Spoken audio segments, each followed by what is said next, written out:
Daton Fix, #1 in the state of Oklahoma, at 120, at 113, wrestling up a match to 120. Wrestling Pup Simmons, who is a 2-time state placer, state champion as a freshman, where he beat Cody Karstetter. He was a state runner-up last year.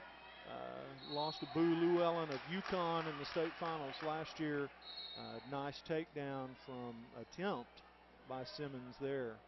His rank is first at 120. Yeah, so this is a matchup of the #1 ranked wrestlers at their respective weights. The difference being, of course, that Daton Fix is wrestling up a weight from 113 to 120. Wow. Nice takedown move here. This is one of the things that you will see that certainly separates elite wrestlers, is their ability to fight off a takedown. And referee awards the 2-point takedown there. Takedown. It didn't come easy. No, it didn't. This is a junior versus a sophomore here. 2-time state placer against a freshman. Working the tilt. Explosive. An explosive tilt move for 3 back points. Take a 5-0 lead. Well, you just don't see Fix in that position. That just a testament certainly to don't. Simmons and his skill and his experience here. John Jimenez had the pleasure of wrestling Pup Simmons in the finals of the Bobby Lyons tournament.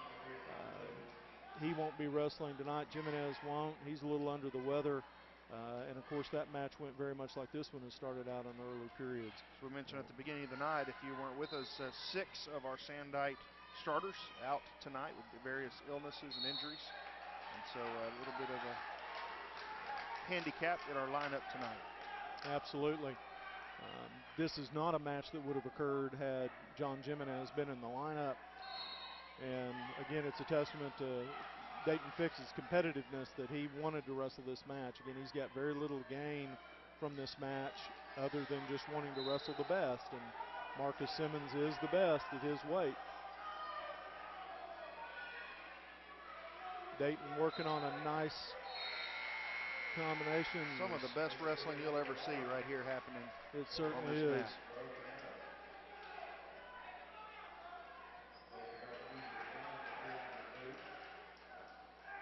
Here comes the next test. The thing that we have not yet seen in this match is whether Daton can spend any time at all on top, riding Marcus,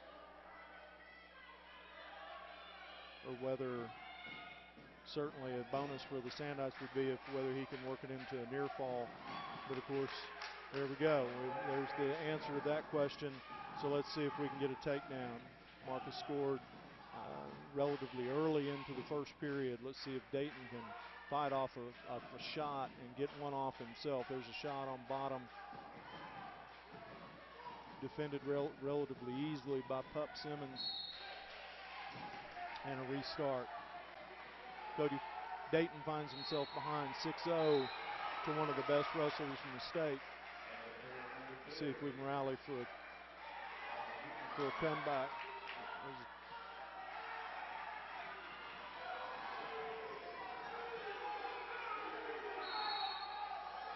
Potentially dangerous. Potentially dangerous. That's a sign of experience. Daton found himself almost taken down. He was able to grab that ankle, and he understands the rules of wrestling well enough that he was able to get that ankle into a position where it was didn't meet the criteria for a takedown, even though the Broken Arrow coaches were trying to coach they were sure hollering for it. They were sure hollering for it. And if I were in their position, I certainly would have been too, because it was very close to being a takedown. Daton's dad, Derek Fix, one of the assistant coaches here in the Sandite squad.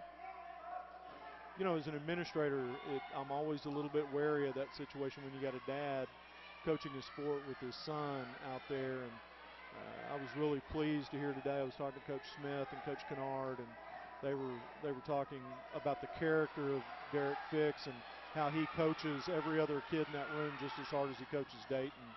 And that's certainly a testament to his character. There's a takedown from Daton Fix. As I said, the old wrestling adage, if you can take a man down, you can beat him. So No matter the final score of this match, Daton scoring a takedown has got to be a huge confidence builder. Go into the third period, he's going to have a chance to get off bottom. Oh, he's going to choose neutral, which, given the ease with which Simmons was able to work that tilt move, might be a good decision. Be a wise decision there. Going to have to get a takedown fairly early in order to start narrowing, chipping away at that lead. Of course, I don't know if it applies in this case or not, but the conditioning of the Sandites in the early matches has been superior, certainly in the Ward and Randall matches that preceded this one. Daton in there close.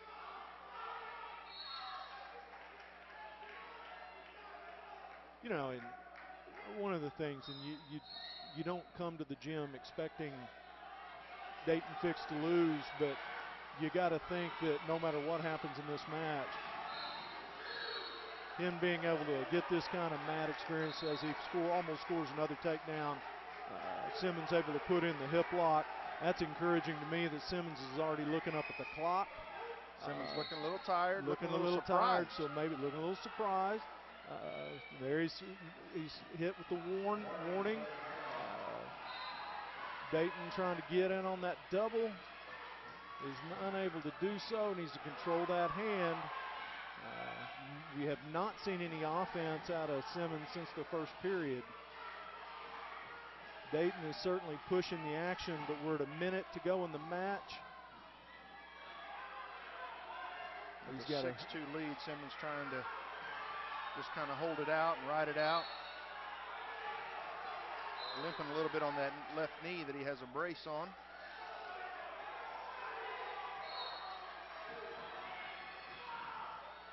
You would have to think that Simmons is, yes, and there it is. There's that second. I was going to say that he had to be close to that second stall warning.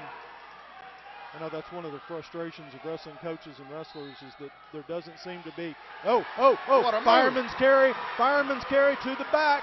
Fireman's carry to the back. There's the back point. Fix takes the lead.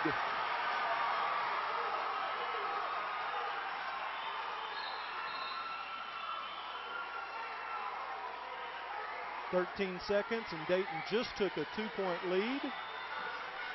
He's holding with 7 seconds. There it is. And there's the win. There's the win. How about that? How about that? Sandite strong all night long.